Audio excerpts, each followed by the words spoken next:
Good evening, I'm TV9's Denny Frary. You are about to embark on a tour with us to our town Bellevue, Aplington, Parkersburg, Fayette, and Eldora. Every summer for the last 10 years, we adopt eastern Iowa towns like these. We take a closer look at what makes these towns unique. We find out how these communities thrive and grow. And along the way, we meet some of the most interesting people in eastern Iowa. We call this program Our Town. Let's begin our trip in our town, Bellevue. This Jackson County river town is nestled along the Mississippi at Lock and Dam number 12. Now, if you mention the names Jerry Lukey or Bill Brandt to Bellevue natives, they'll know exactly who the men are and what they do. The two run long-time family businesses in Bellevue. Let's find out why they're so successful. One look at the cash register in Jerry Lukey's shoe store, and you can tell his family's been in business a long time. Well, we're probably the oldest one in Iowa. The Lukeys have been in business for 144 years. Same family, same location, but probably not the same styles. Now Jerry Lukey sells Nike tennis shoes.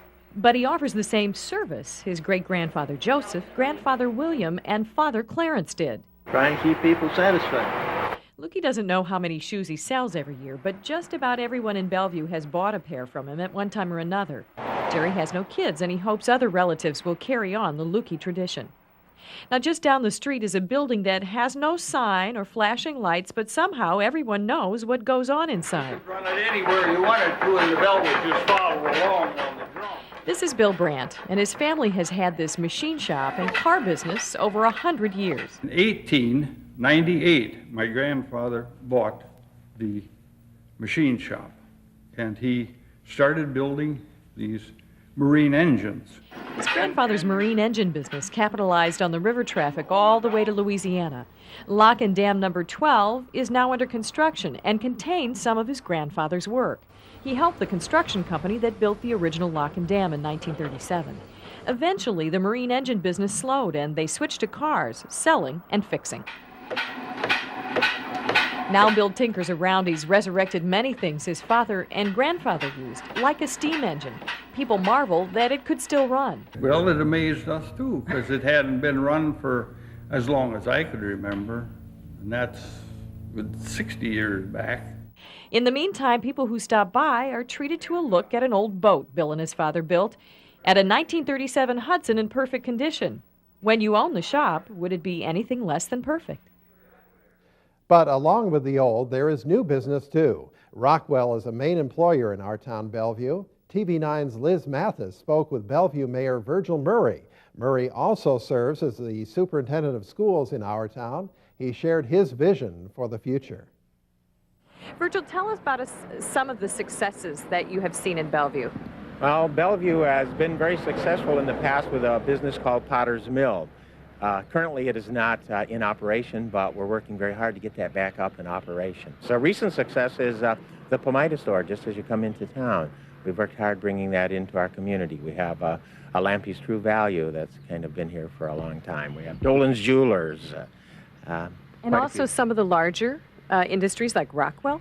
Rockwell has been a very important part of our community because it provides jobs not only for people in Bellevue, but for people in their surrounding area, along with Ensign Coil, which subcontracts and makes coils for places like John Deere and other larger industries. So those are two very important pieces of our community. Now, it really is a family community here, isn't it?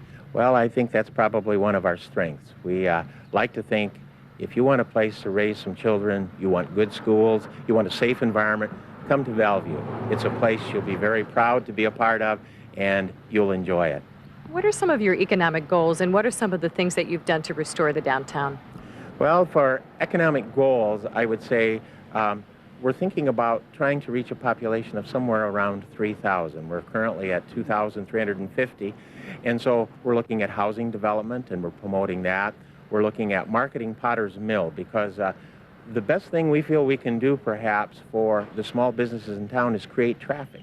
And if we can create traffic and make Bellevue a destination point for people who want to come and see things, do things. And of course we have the natural beauty of the river. That's one attraction we're very blessed with. We're working on maybe a walking trail for some time in the future. We're planning ahead, looking ahead, trying to make this a place where everybody wants to be, at least for a little while. All right, thank you. Virgil Murray, the mayor of Bellevue. There's just something calming about a beautiful garden, especially one that attracts butterflies and people. 16 years ago, Judy Pooler started a butterfly garden at Bellevue State Park. Then she asked the community to get involved. Now, the garden has lured some of the most beautiful butterflies in the Midwest to our town, Bellevue. The park ranger at the time was Don Carrier. He stopped me and my husband on the street one day and said, "We're thinking of starting a prairie. Would you be interested in helping us plant it?" Because we had some farm equipment that they could use, and we said, sure. So this is what we planted. We planted big blue stem, little blue stem, and Indian grass were the three big things, plus forbs, which are plants, as opposed to grasses. The prairie came first, okay. And then the next year, we dug the pond out, and we shaped it as an amphitheater, so that it's quiet and all the flowers are around. I realized after we had created this that it was humanly impossible to do this by myself with the help of the park rangers. And that's when the whole idea of volunteers was created. And what is really neat about this garden is there are no prerequisites other than you're willing to do the work. In other words, age doesn't matter, income doesn't matter, nothing matters. So we have a cross-section that is totally unique. It makes it fun. How much work is it? The butterfly garden grows on a bluff overlooking Bellevue and the Mississippi River. You know, like many river towns, the lives of most Bellevue residents are tied to this ribbon of water that rolls past town. Day after day, year after year, despite the flooding that can threaten, it still provides many things, including a quick escape to the great outdoors. TV9's own outdoorsman John Campbell jumped on board with fisherman Pete Schrader of our town, Bellevue, and this is what he caught. Grew up right there on the river. I think I had a flat bottom when I was about 14. Little 15 horse. We used to run lines, catch a lot of catfish. And Pete Schrader of Bellevue still likes getting out, and even though the odds were stacked against us, we gave it a try near the end of June. What are we working on here today? Well, John, we're trying to rustle a crappie out of here. Pretty tough conditions. We have a lot of high water, very high water. As you can, if you can pan back there, you can see there's no banks on these islands. So the fish are spread out. Fall is my favorite time of year. Catch a lot of nice crappies in the fall, big crappies. A lot different fishing. We actually troll for them deep. Really? Yeah, on the turns. It's actually kind of like walleye fishing. And you do pop a nice walleye every now and then. And speaking of walleye, we flash back to March, when our town, Bellevue, always attracts hordes of fellows looking for just that. And many times they come up with some nice ones. Now, we were out with Bellevue's John Pitlow that day, and our best luck came off a wing dam downstream from the main dam. There we go. Nice-looking walleye. Nice enough to check the tail of the tape. And he's 16, about 21 inches long. Oh, there he goes. That's what you call catch and release, huh? But back to warmer days, back to the flooded backwaters. Pete even pulled out a spinnerbait and flipped for bass. All the time he kept hearing bullfrogs, and frogging was definitely on his calendar. Friday night, I think we're going to go out. Really? Yeah. Yeah. You gig those, or what do you do? Oh, actually, we just get a real good spotlight, and you just get it on them good, and you can actually catch them by hand. Throw them right in the cooler and clean them up the next day, because you get home pretty late. It's not our day, John. It's pretty tough, pretty tough. Like I say, though, just that many more this fall. Now that's an optimistic view for future outings in our town, Bellevue. Well, John says he hopes to get together with Pete this fall and try trolling for crappies. Now, how does a town prepare itself for the challenges of the 21st century? In our town, Aplington, Parkersburg, it takes a lot of hard work and funding. When we come back, we'll take a closer look at Aplington, Parkersburg, its improvements, its ongoing projects, and its pride and joy. 3 NFL players who used to play at Aplington Parkersburg High School. You'll meet them right after this.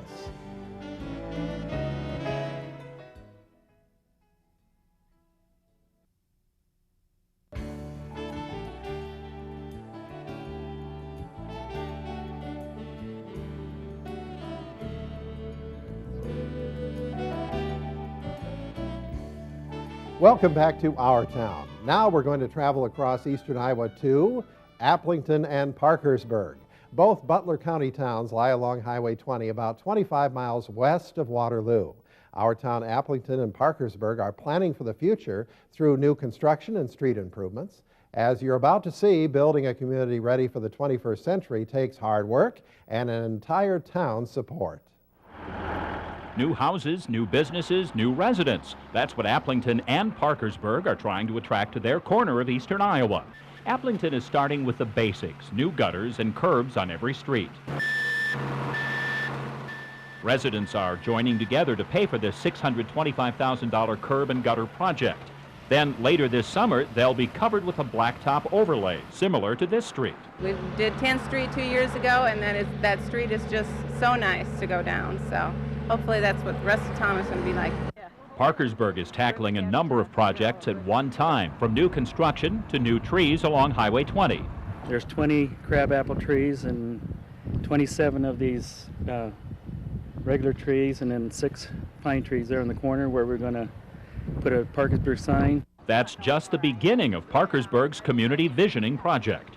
Another component is to make the downtown a little more handicap accessible, new streets, curb, gutter, sidewalk, old-fashioned street lights.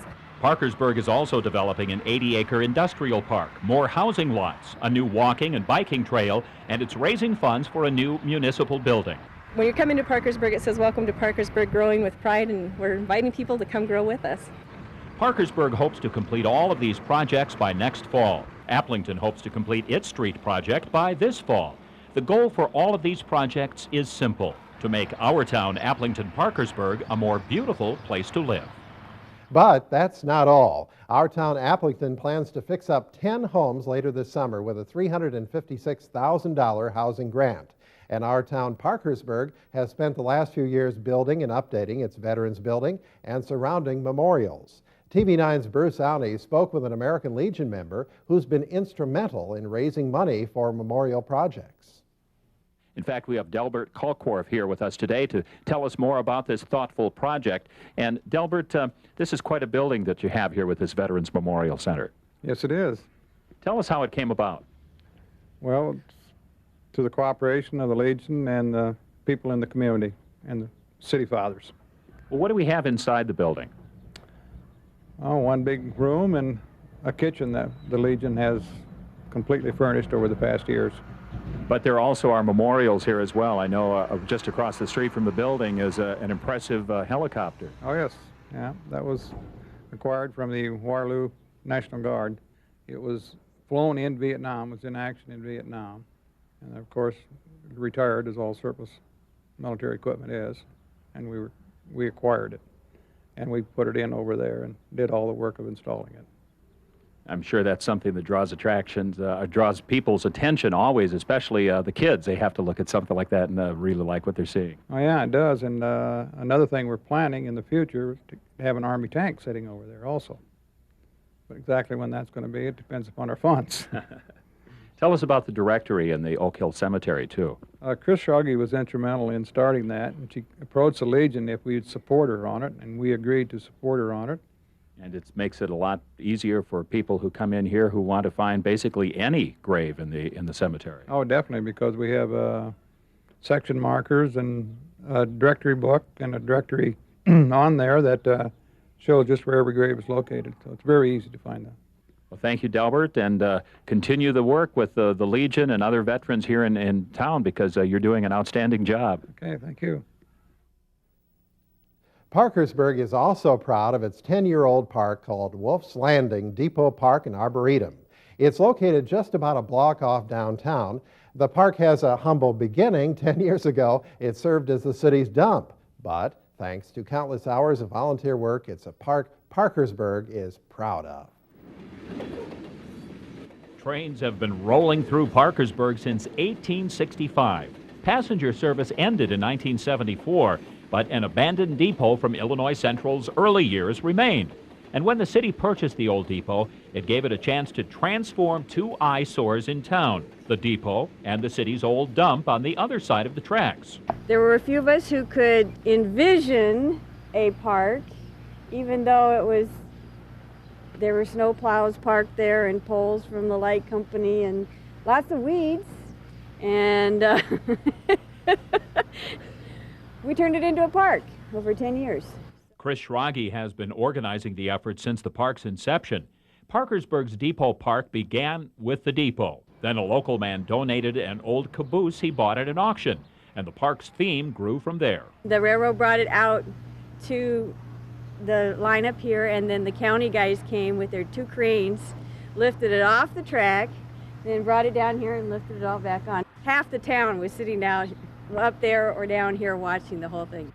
Volunteers and donations have made the park what it is today, filled with playground equipment, a mural, a prairie grass plot, a shelter house, and a new riverbank. Yeah, it's great, especially when you're working down here and you hear a bunch of kids squealing on the train. Transforming a dump into a park has taken 10 years of volunteer labor, but for Chris, it's a labor of love. When you can sit here 10, 20 years later and say, you know, it's kind of cool, I had a piece of that, you know, it's worth it.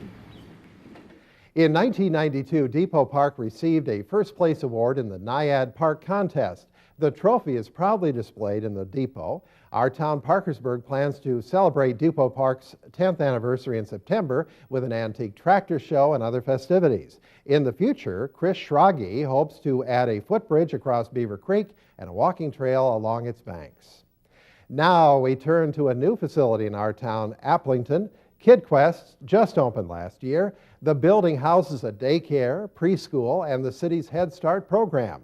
It's an effort supported by 5 churches, 1 school, and the whole community of our town, Aplington. These Aplington children have a safe educational place to play thanks to the support of their hometown. This new $350,000 daycare facility is called KidQuest. It's the brainchild of some very forward-thinking Aplington residents. As I was leading the nation now in a number of parents that both work outside the home, which probably a dubious honor, but it's one that's been given to us. And for that reason, we started to see this need develop. Representatives from the 5 churches in Aplington joined together with the city and the school system to fill that need for more daycare. They opened KidQuest in 2000. It's really a faith-based thing. You know, all the people in this town, it's a small town, feel it's important to know your Lord and Savior. And while we don't aim to have this as Sunday school that never ends here, we do think it's important if somebody's grandpa dies, so we talk about it. The preschool's curriculum has a Christian influence by design, but the separation of church and state caused some funding troubles early in the process. We reached a real crossroads early on when we decided not to take a government block grant. Carl Uhlenhop and the rest of the board decided Christian principles were more important to KidQuest kids, but it's a decision he still struggles with. Probably the toughest thing for me is the day that we turn down the government funding, because every day you wake up and that's a problem, and yet every day I wake up and know it was the right thing to do. So that's probably the toughest thing that we've had to work with. But it's a decision these children and their parents appreciate. The board of directors also wanted KidQuest to be close to Aplington's assisted living center, Maple Manor. They hope the center's proximity will build new relationships between the elderly and the KidQuest kids. Carl Uhlenhop has one long-term goal for KidQuest: to make it completely self-supporting. Aplington Parkersburg High School, on the other hand, has a longer history in our town. In fact, the school has a tremendous tradition for high school football. 3 Aplington Parkersburg graduates are currently playing in the NFL. TV9's Scott Sable said that is simply unheard of for a school this size. Well, I think there's a couple reasons that we've been successful, or Casey and Brad and I have had the success we've had. You know, the coaches are very committed at Aplington Parkersburg. and that helps out tremendously. Even getting you into college, they're a big help with that. And then the support you get from your family. I know all three of us have gotten a tremendous amount of support, and also throughout the community. People support you, you want to do well, and it just drives you to be better, I think. One thing that's a big factor, I think, is great coaching, and Coach Thomas has done a tremendous job with that program and building it up, and he does a great job of teaching the every player, to give everything they've got and to reach their full potential. But not only that, I think a lot of the credit has to go to the community, because the community really supports all the athletics and everything that, all the stuff that the students participate in. And I think that helps motivate, an athlete to do their best. Tremendous values within the family, great work ethic, and then like anything, once you have a player make it, if it be at a D1 school or the NFL, it sort of opens the door for other kids from a small town saying, hey, I can dream that. That could possibly be a reality for me. Casey Wigman paved the way for DeVries and Meester, starring for the Iowa Hawkeyes before spending 5 seasons on the Chicago Bears offensive line and then signing a free agent contract with the Kansas City Chiefs. Well, Casey, when he made it to Iowa, even I want to get to Iowa and play Iowa football, and that was just every boy's dream growing up in Iowa, was to play Iowa football. And then once we got there together, and he got drafted, I said, man, that'd be kind of neat. We could play, in the league together. That was a big help for me. I mean, it was great to see Casey and Jared make it, and it just helped show to me that it is possible from a small town that if you get everything you got, that you can make it to the NFL. Jared DeVries followed Casey to Iowa City, and after an All-American career with the Hawkeyes, Jared was drafted by the Detroit Lions in the 3rd round. DeVries missed his entire rookie season with an injury, but bounced back last season with a productive year on the Lions' defensive line. Having a full-time role as a backup, getting about 30 snaps, it was, you want more, but it was enough to keep you hungry, keep you satisfied. Jared is spending his offseason taking care of his new baby boy, Jalen, and he already has him playing golf. So is he going to be a football player? Golfer. Did you see those golf clubs that he got? They're about that big. Brad Meester broke the mold and became an All-American center at UNI. Meester was the highest AP draft choice, 2nd round, 60th play overall by the Jacksonville Jaguars, where he started some games as a rookie. There's definitely a lot of times that you say, what am I doing here? You see some of the guys across the field that you watch growing up your whole career, your whole life. When we went against the Redskins, I ran across Bruce Smith a couple times, and I couldn't believe it because it's a guy I'd watched my whole life, and here I am going against him in a game. So, it's definitely a shock. And believe it or not, there's a possible 4th former AP star who has a chance to play in the NFL. Aaron Campman, who was picked as one of the top 25 high school players in the country, is now a senior for the Iowa Hawkeyes. If you think 3 NFL players is amazing, this field right here has produced 14 Division I players under Coach Thomas. That's mind-boggling for a school this size. You got any more NFL players in the weight room that are going to be in there later on? Well, you never know. I know there's a few of them that are dreaming about that. 1 year from AP, and you've got that work ethic. Dreams do come true. Scott Sable, TV9 Sports. Aplington Parkersburg High School is also a fixture at the state football championships in the UNI Dome. They won a state title back in 1993. Our towns are always planning for the future. In our town, Fayette, a small group of forward-thinking business people have found a way to draw new industry to town. We'll show you how they did it in just a moment. And we'll take a stroll on the Upper Iowa University campus to see the new $5 million rec center, plus a round of golf at a country club that's about to double its size. Join us for more of this Eastern Iowa tour when we come back.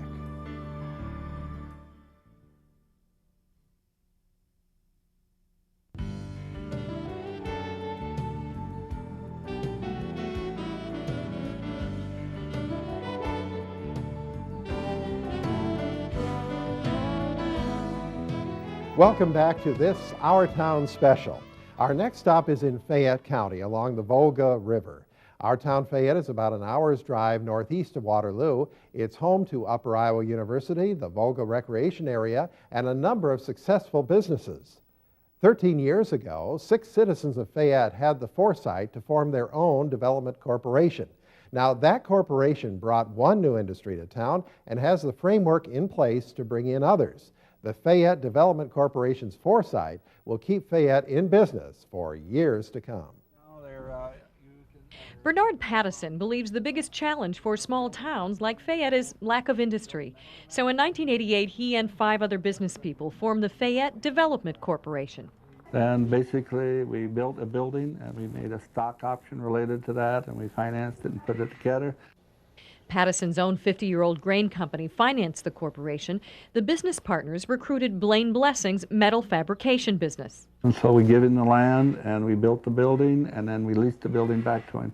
Blessing Industries expanded into Oelwein, but the company went bankrupt about a decade later, and the search was on again. Bill Decker bought Blessing Industries just last year. We thought it had a very good base. We thought the employees were very good. They're very much like my background. I grew up on a farm, and this is a farm community.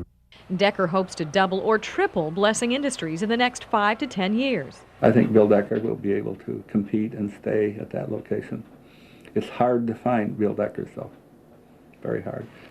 Pattison blames the lack of industry on a lack of young people. He says too many Iowa kids are moving away, and the only way to get them back is more industry. The Fayette Development Corporation has had only one success so far, but Pattison reminds us there's still room for more industry in Fayette. Bernard Pattison is a well-known man in Fayette. He's supported many business owners with advice and financing over the years. You know, he opened Pattison Brothers with his brother in 1950. At the age of 69, Bernard Pattison is still working hard for his company and the town of Fayette. Fayette is also known by its connection to Upper Iowa University. The campus is spread over 100 acres along the east side of Fayette. As the largest employer in town, Upper Iowa is the hub of activity during the school year. The college boasts 5 international sites in addition to 700 on-campus students. And now Upper Iowa University is building a $5 million recreation center. Summer is the quietest time for Upper Iowa University. The first summer session is out, but students will be back on campus soon for the second session. More than 4,800 students attend Upper Iowa, 700 on Fayette's residential campus, and more than 500 at its international sites. Dr. Philip Langerman oversees the international program in Singapore, Malaysia, Hong Kong, and Canada. We're the most diverse college or university in the state of Iowa. We have about 17% African American students, about 3% Hispanic students, 6% international students, and about 1% Native American. Langerman believes this diversity prepares students for today's workplace.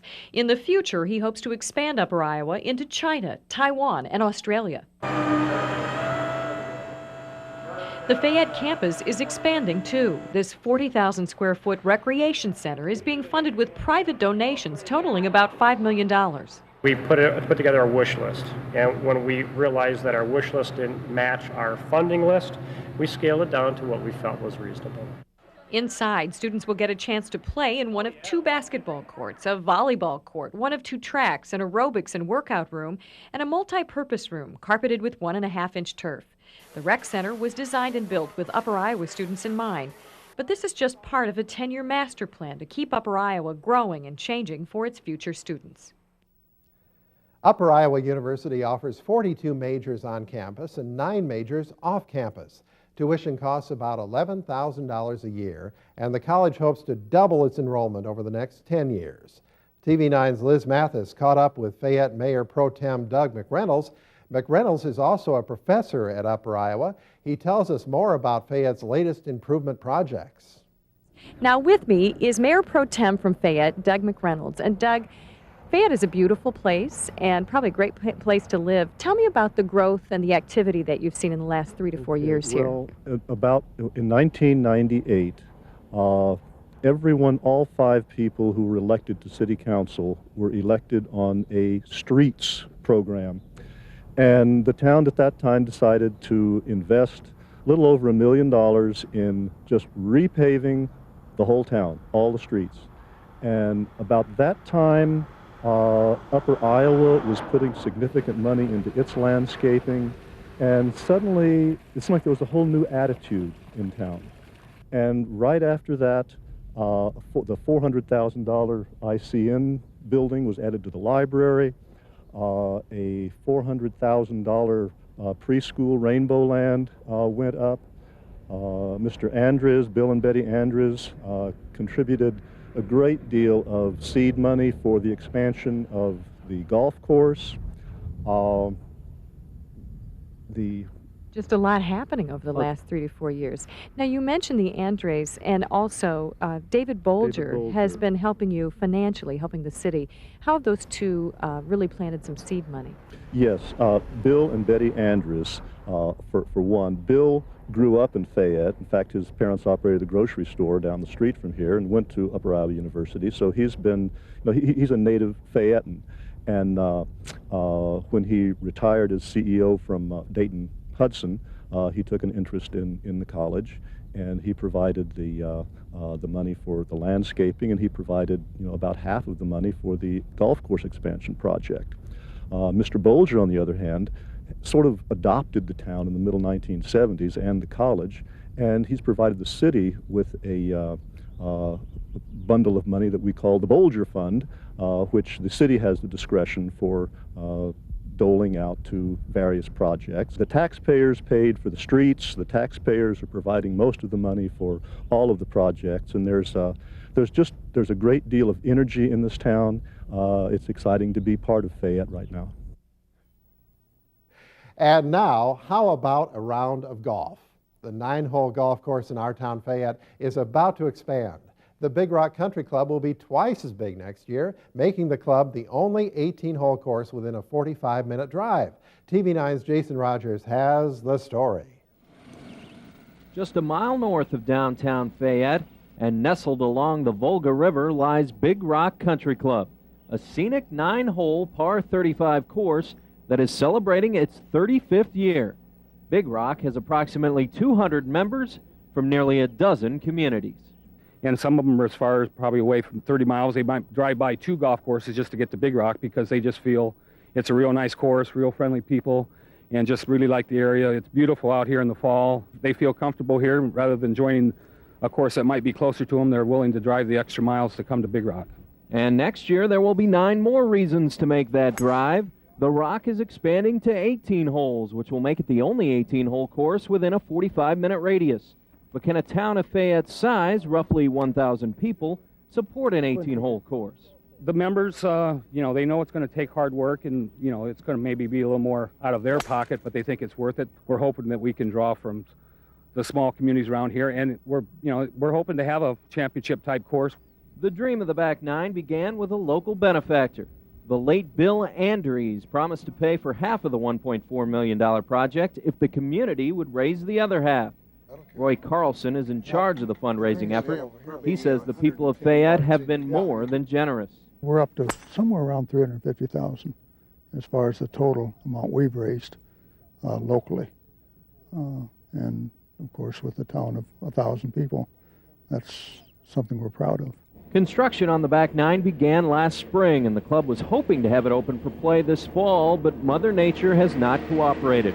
Heavy rains this spring washed out several of the seeded fairways, but the club expects to have the new 9 ready by next spring.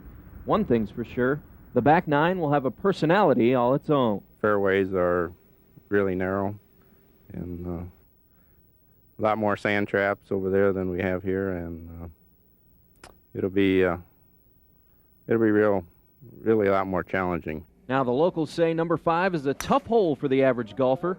It's a blind shot from the tee with trees to the right and left. If you can carry those trees on the right, you can make the hole a lot shorter.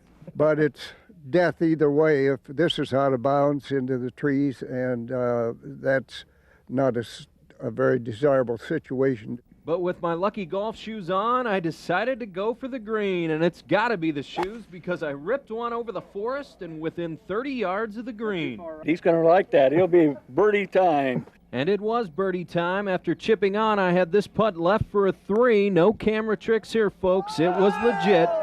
But that was it for me. I was done. I wanted to quit while I was still under par. In Fayette, Jason Rogers, TV9 Sports. Both the City of Fayette and Upper Iowa University have donated $50,000 toward the new 9 holes. Local benefactor David Bolger made a private donation of $35,000. You know, there's nothing better on a hot summer day than a sweet treat. The old-fashioned soda fountain in our town Eldora offers old-fashioned treats that never go out of style. The Ahoy Fountain is just one of our stops on this Our Town tour. We'll meet Eldora New Providence's high school star athletes, and we'll also take you inside the Iowa State Training School. It's the last stop for boys in deep trouble. That's next on this Our Town special. Stay with us.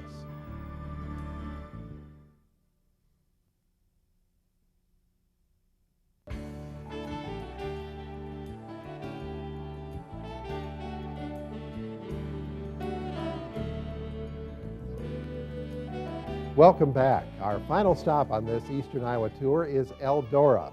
This Hardin County town is about a 45-minute drive west of Waterloo. The Iowa River flows through the east side of the town into the Pine Lake State Park. Our town Eldora is home to a refurbished theater, an old-fashioned soda fountain, and the Boys State Training School. TV9's Bruce Awney interviewed Eldora Mayor John Whalen, and the mayor shared some of the most unique sights you can find in our town Eldora. We're joined this evening now by the mayor of this fine community, Mr. John Whalen. And Mr. Whalen, you have just an outstanding community here in Hardin County. Well, I do believe we do. It's robust. Things are kind of moving along, and we've accomplished quite a bit in the last few years. What kind of accomplishments? Well, as you can see behind us, we have Twister Park up here. We've got a sewer project, $4 million sewer project in process right now. A lot of streets have been resurfaced, sewer lines put in, and as an old city, our sewer lines are old and our water lines are old, and it's just a constant replacement process. A lot of that infrastructure thing that it goes on all the time, but it's what keeps a community functioning. Oh, you better believe it. Tell us a little bit about this park behind us, Twister Park. This is quite an accomplishment for this community. Yes, it was. We built this in 1996. It was a total community effort. The people in this town just really went out and put their backs to the wheel, and that's what we've got. And this is kind of tied in a little bit to the Twister theme with the movie that was shot near here a few years ago. Well, the movie was shot prior, and we just kind of picked up on that theme and ran with it. That was about it. We had celebrities browsing through town making the movie, and it put us on the map. Another great feature of your community is the state park. Oh, Pine Lake that is a beautiful park. It's well utilized. We get a lot of outside traffic coming in there. And I think with the new Highway 20 going just north of us, it will increase the use of that park. Sounds like just another example of what makes our town Eldora such a success story here in Hardin County and such a beautiful place to visit. We thank you, Mayor John Whalen, for visiting with us today. It's my pleasure. Now, what do you get when you mix carbonated water with a little ice cream and some sweet syrup? An old-fashioned treat from an old-fashioned soda fountain right here in our town, Eldora. The sweet treats you'll find at Eldora's Ahoy Fountain will make your mouth water before you get the spoon to your lips. Tim Hoy calls himself the head jerk, head soda jerk, that is, at the Ahoy Fountain in our town, Eldora. We're going to make a lime ice cream soda. Hoy and his wife Melody opened the Ahoy Fountain 6 years ago. And the secret about making an excellent ice cream soda is a fork, believe it or not. Melody is a pharmacist in the store next door, while Hoy runs the soda fountain and restaurant.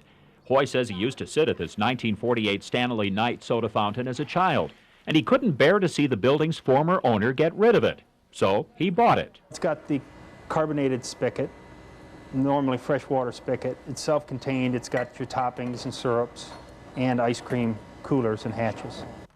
From flavored sodas to ice cream sundaes, the fountain provides a long menu of sugary choices. The fountain business is quite labor-intensive, and there's a lot of hand action for each concoction. Hoy admits he's possessed to keep the past going. This soda fountain and the antiques on display inside show his passion for the simple pleasures of days gone by. Oh, and by the way, ice cream companies in the 1930s, 40s, and 50s installed soda fountains free of charge as long as the owner bought ice cream from the same company. And did you know soda jerks got their name from the spigot you saw during the story? By jerking the levers, soda jerks controlled the strength of the stream. At one time, there were soda fountains in towns all across Iowa. Eldora is also proud of its star athletes. Dia Dolman excelled in volleyball, basketball, softball, and track at Eldora New Providence High School. Now at Wartburg College, Dia has found a new event for her athletic talents. TV9's John Campbell brings us the story.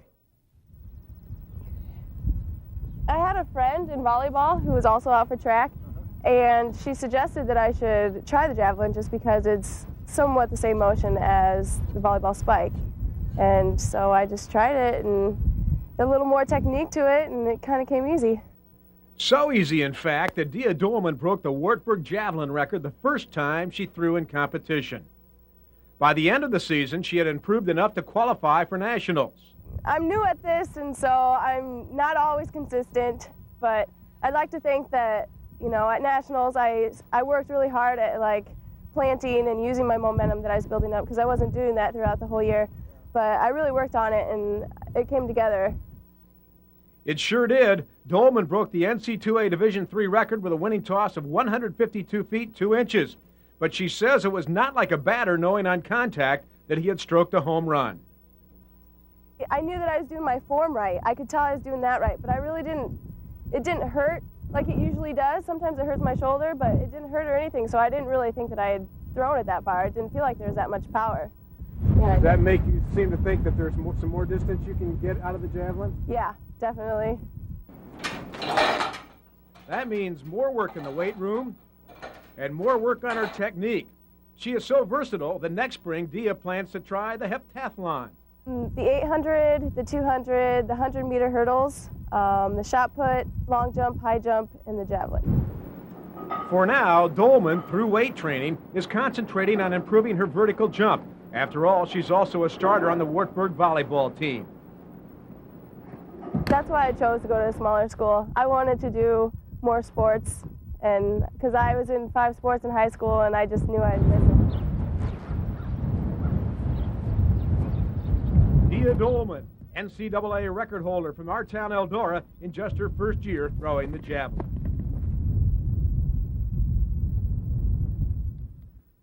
Dia Dolman is not the only star athlete from our town Eldora. The high school girls golf team won the Class A title, beating big school powerhouse Cedar Rapids, Washington for the overall state championship. A sign at Eldora's Pine Creek Country Club proclaims the Tigers' success. Christy Athis played on the team that beat Wash in a 3-hole playoff for state supremacy. When we found out that we were playing Cedar Rapids, Washington, I have a few friends from that team, and so I was like, all right, you guys, we're coming out there, and we're going to do good. And some of our girls played the best golf they have all season just in those 3 holes. Athis was also the tournament medalist. The junior-to-be says she started playing golf at age 10 or 11 and liked it right away. Dad always said if I don't want to do something, I don't have to, but I just like going out playing 9 holes. Nothing seriously that age, but just for the fun of it. Christy got serious about the game at age 13 when she played the Iowa Junior Tour. It's just kind of like my summer job, pretty much. It's all I do during the summer. Golf now takes her to places like Illinois, Florida, and Texas. Iowa gives you competition, but the real competition is like Florida. The girls from Florida, Texas, California, those girls play all year round, so they're pretty tough, and it just kind of pushes you to do better. To get better, Christy starts every day at the Pine Lake course. I try and spend at least 4 to 5 hours out there playing and practicing. Normally I play 18 holes, but then I just chip and putt and hit irons and woods and everything. I mean, I just like being able to know that I can hit shots that some people don't even practice at all. That she can do, folks. Christy Athas hitting them straight and out of sight in our town, Eldora.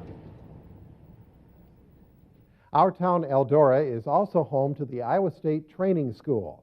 The 125-year-old school is the last stop for delinquent boys between the ages of 14 and 18.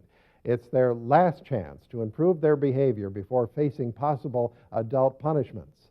But the training school has changed over the years.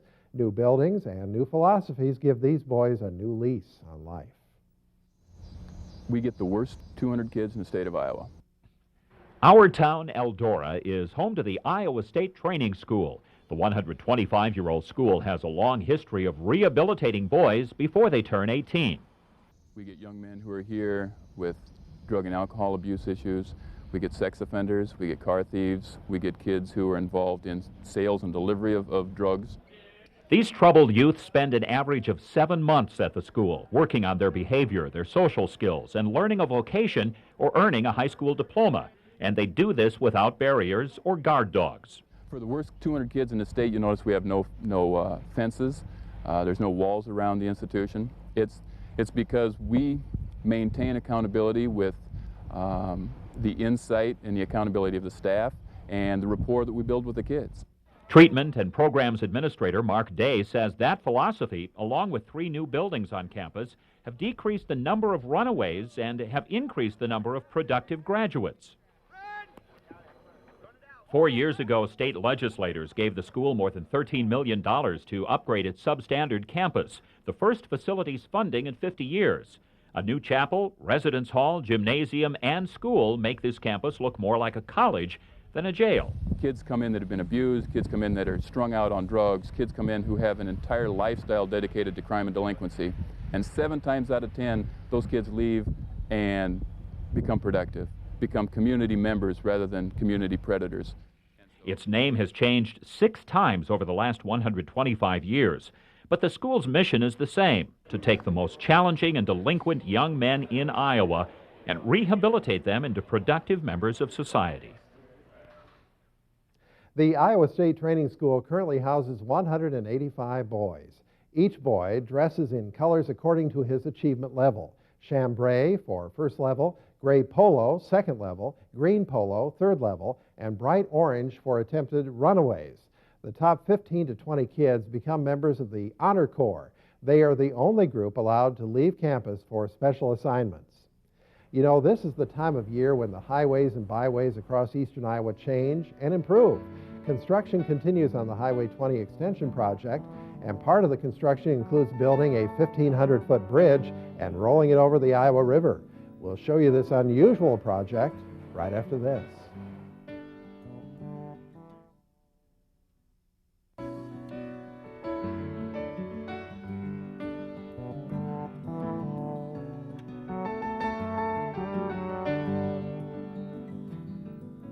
Hello and welcome back to this Our Town Special.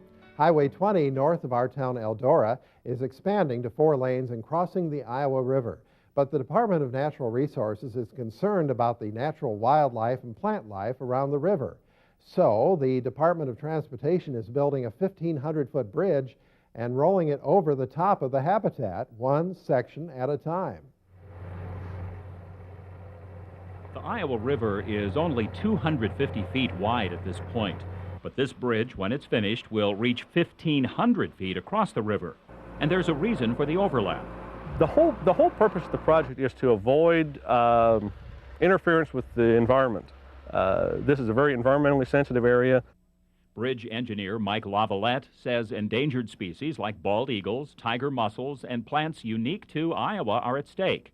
Officials from the Department of Natural Resources worked with the Department of Transportation to find an area where the Highway 20 extension could cross the Iowa River. And this is the spot, about 10 miles north of our town Eldora. But the builders received some strict instructions to launch the steel girder bridge over the top of the valley, disturbing as little natural habitat as possible. The whole idea is to build the superstructure of the bridge, the steel girders and the diaphragms and so forth, beyond the end of the bridge and then roll the whole thing into place 1 span at a time. So far, the bridge is 550 feet long. That's only 1/3 the total length. In late August, the first 300 feet will be rolled onto these concrete piers. Then another 300 feet will be built and rolled across. The process will continue until the steel girders touch the other side. But that's only the eastbound lane. The same process will take place for the westbound lane. Lavalette believes this is the longest launched bridge ever attempted in the United States. It's been a really unique challenge. The bridge it's definitely a one of a kind. It's bigger than anyone out here has ever been associated with, for a long period of time. So it's definitely one of a kind. The Highway 20 bridge should be finished in November of next year. That bridge will connect Highway 20 from its intersection with Highway 65 and travel east to its intersection with Highway 14 just outside of Cedar Falls. Well, that wraps up our 2001 tour of Eastern Iowa. We hope you enjoyed visiting Bellevue, Aplington, Parkersburg, Fayette, and Eldora. We chose these communities because they're just a sample of what makes Iowa such a great state. I'm Denny Furry. Thank you for watching. Have a good evening.